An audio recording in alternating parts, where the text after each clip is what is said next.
Alright, 05LLY Duramax, cold start. 12 degrees right now, 12, 13 degrees right now. This morning it was like -8, and the day before that it was like -12 or something with a wind chill of 40 below.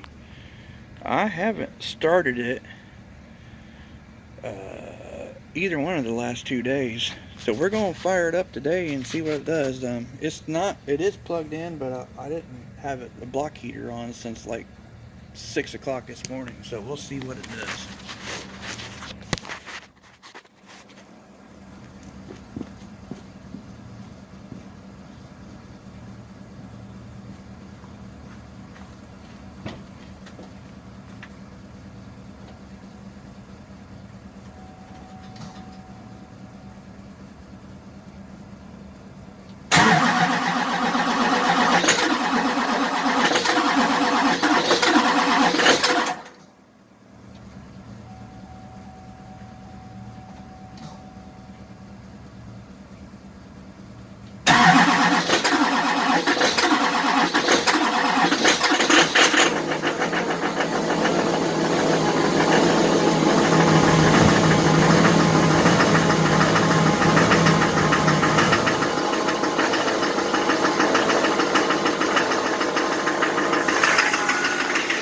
We'll see how that looks like.